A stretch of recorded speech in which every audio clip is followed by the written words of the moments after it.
The phone rang just past midnight. The voice on the other end was one I recognized all too well. Arrogant, smug. "Your daughter's done for," the sheriff slurred. I could hear the faint clink of ice in his glass. He was drunk, or maybe just intoxicated by the power he thought he owned. "My boy broke her arm. She should have kept her mouth shut. This is my town." Then came his laugh, slow, harsh, cruel. I didn't respond. I simply let the line go dead. Across the room, my daughter slept on the couch, her cast resting awkwardly against her chest. She had begged me not to go to the hospital, afraid of drawing more attention, afraid silence would protect her. She didn't understand what I already knew. Silence isn't safety. Silence is a weapon. 15 years in the Secret Service had taught me that. Silence builds kingdoms for predators.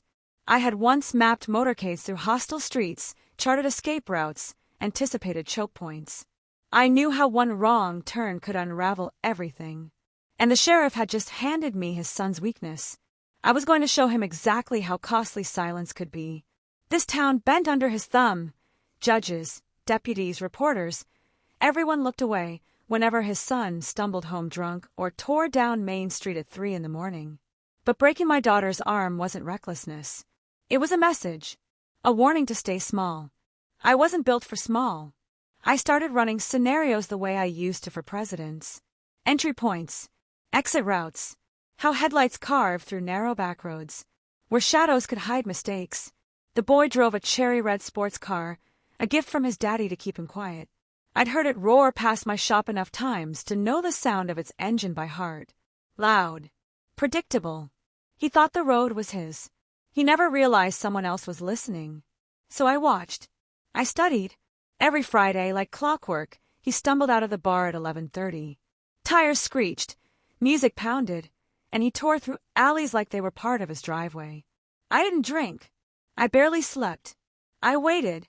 One night the sheriff called again, gloating. "Your girl cry yet? She'll learn.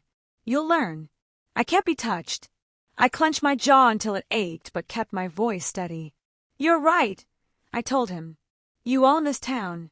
Then I hung up and finished sketching the map in my mind. One alley, a blind corner, one wrong turn. The boy's speed would do the rest. No gun, no chase, just gravity and arrogance meeting steel and brick. Every president I ever guarded had a shadow route, one no one knew existed. Now it was the sheriff's son's turn to learn about his. The night came moonless, still. I parked 2 blocks away, hood up, looking like nothing more than a mechanic stuck with an engine that wouldn't start. At 11:32, the sports car's growl shook the pavement. I felt it before I saw it. Bass rattling windows, voices spilling out in laughter. First turn sharp, second turn sloppy, third turn where I'd move the signs. Not much, just enough. The one-way arrow reversed. A small lie waiting in the dark. Headlights cut wide. Tires screamed. Metal tore against brick. Then silence, sudden, absolute. I didn't move, didn't blink.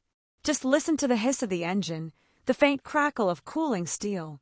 The plan had worked. Clean, exact, flawless. By morning, the sheriff was there. His badge crooked, his shirt half-tucked. He looked smaller, weaker than I'd ever seen him. His boy was gone. Our eyes locked across the alley. He knew.